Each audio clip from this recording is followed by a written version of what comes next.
Sejarah kita, umat Islam pernah mencatat bahwa saat zaman Khalifah Umar bin Abdul Aziz memimpin, tingkat kemiskinan rakyatnya hampir 0%, di mana tidak ada sama sekali mustahik yang berhak menerima zakat karena semuanya telah sejahtera. Lantas, apakah kita dapat mengulang kembali sejarah tersebut? Assalamualaikum warahmatullahi wabarakatuh. Perkenalkan kami dari tim Barakallah Squad. Saya Rizka Aulia. Saya Aci Febrianti. Dan saya Sulhan Effendi. Kemiskinan adalah fokus utama dari Sustainable Development Goals di dunia dan merupakan salah satu masalah sosial ekonomi paling serius di Indonesia.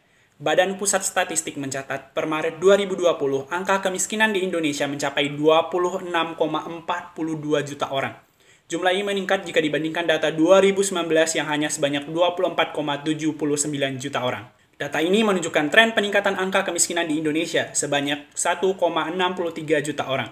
Di sisi lain, Badan Pusat Statistik mencatat per September 2020, angka kemiskinan kembali meningkat menjadi 27,55 juta orang, meningkat 1,13 juta orang per Maret 2020 dan 2,76 juta orang per September 2019. Pada grafik kita bisa lihat bahwa angka kemiskinan di Indonesia sejatinya telah menurun hingga per Maret 2019, akan tetapi kembali meningkat dari Maret 2020. Di sisi lain, sebenarnya ada satu instrumen ekonomi Islam yang bisa sebagai solusi alternatif dalam penanggulangan kemiskinan ini, yaitu zakat.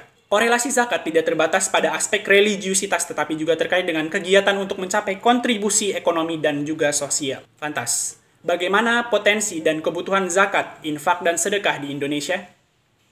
Sudah tidak asing lagi bagi kita, Indonesia adalah negara yang memiliki penduduk mayoritas muslim sekaligus merupakan populasi muslim terbesar di dunia. Berdasarkan data dari World Population Review, jumlah penduduk muslim di tanah air per tahun 2020 mencapai angka 229 juta orang, atau 87,2% dari total penduduk. Di sisi lain, masyarakat Indonesia juga diakui sebagai masyarakat paling dermawan di dunia berdasarkan Charities Aid Foundation pada tahun 2018. Di sisi lain, negara Indonesia dianggap sebagai negara dengan tingkat kesukarelawanan tertinggi di dunia berdasarkan Lexum Institute 2019. Maka dari itu, tidak heran lagi bagi kita bahwa Indonesia memiliki potensi filantropi Islam yang sangat besar. Potensi zakat saat ini, jika dilihat dari grafik di samping yang merujuk pada data terbaru yang dirilis oleh Pusat Kajian Strategis Basnas, total potensi zakat di Indonesia pada tahun 2020 adalah sebesar 327,6 triliun. Namun, pada realisasinya baru mencapai 71,4 triliun atau sekitar 21,7% saja. Beberapa faktor yang menjadi kendala penghimpunan zakat: yang pertama, digitalisasi zakat yang masih sangat tertinggal. Yang kedua, rendahnya literasi dan pengetahuan masyarakat akan zakat.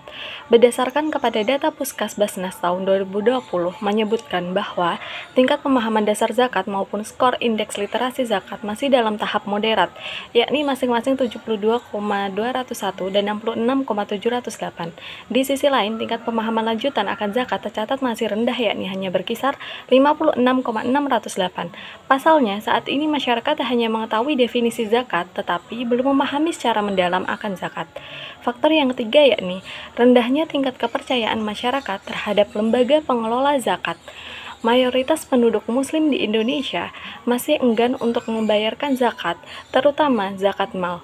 Salah satu faktor utamanya adalah realitas bahwa masih banyak muzaki di Indonesia yang membayarkan zakat tanpa melalui perantara, seperti Basnas, namun langsung kepada mustahik, sehingga hal tersebut menyebabkan zakat yang dikeluarkan oleh muzaki tidak tercatat oleh lembaga pengelola zakat.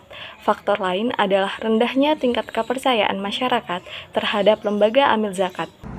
Oleh karena itu, tim kami mengusung solusi yaitu IZIS, sebuah aplikasi peningkatan literasi zakat dan penghimpunan zakat, infak, dan sedekah berbasis aplikasi mobile guna mengentaskan kemiskinan di Indonesia.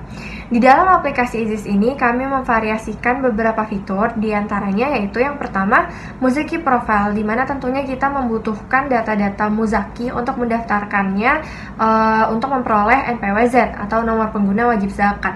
Kemudian yang kedua adalah aplikasi edukasi dan literasi zakat dengan tagline One Day One Lesson, di mana kita mengirimkan konten setiap harinya untuk mengedukasi dan meningkatkan literasi zakat pengguna mobile app kita. Kemudian selanjutnya ada check up for zakat fitrah and zakat mal. Di sini untuk mengukur atau memberitahu pengguna jika hartanya sudah mencapai nisab atau haul, serta untuk mengingatkan pengguna agar mengeluarkan zakat fitrah di setiap bulan Ramadan setiap tahunnya.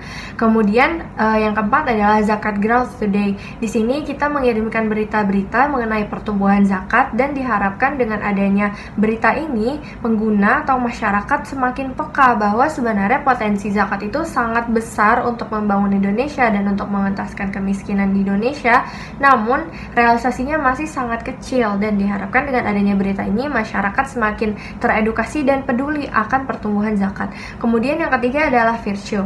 Virtue adalah keutamaan untuk mengeluarkan harta. Selanjutnya adalah CBH atau akronim dari sudah infak berapa hari ini dengan tagline menabung di langit. Kemudian fitur yang selanjutnya adalah educational quiz about this. Ini adalah kuis edukasi untuk menguji seberapa jauh pengetahuan zakat, infak, dan sedekah yang dimiliki oleh pengguna. Kemudian selanjutnya zakat premium. Ini adalah fitur untuk mengadakan kerjasama antara zakat perusahaan dengan platform Isis ini. Kemudian selanjutnya adalah kalkulator zakat, dan yang terakhir adalah pahlawan kebaikan, atau di sini adalah untuk mengumpulkan volunteer-volunteer yang ingin terjun langsung menyalurkan dana zakat maupun infak dan sedekah. Kemudian selanjutnya ini adalah prototipe aplikasi Isis, di mana yang pertama itu adalah halaman loginnya, kemudian yang kedua adalah halaman beranda atau home. Di sini ada project-project tertentu di mana pengguna bisa menyumbangkan hartanya beserta ada saldonya juga. Kemudian yang ketiga ini adalah one day one lesson atau konten-konten edukasi dan literasi zakat yang dikirimkan setiap harinya melalui notifikasi langsung ke mobile app pengguna. Target pembuatan dan realisasi aplikasi Isis. Melalui aplikasi ini diharapkan realisasi penerimaan dana zakat di Indonesia dapat meningkat dari tahun ke tahun. Tahun ini, Basnas menargetkan terkumpulnya ZIS sebesar 503 miliar di tingkat pusat, dengan target penerimaan dari kanal digital sebesar 30%.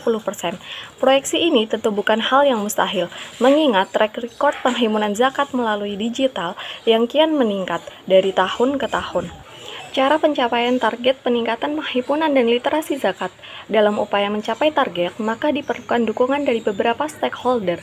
Yang pertama yakni Basnas, di mana dalam hal ini Basnas Pusat memiliki aksesibilitas dan kewenangan, mempunyai strength dan opportunity. Oleh karena itu, program peningkatan penghimpunan dan literasi zakat akan lebih efektif jika dilakukan melalui Basnas Pusat.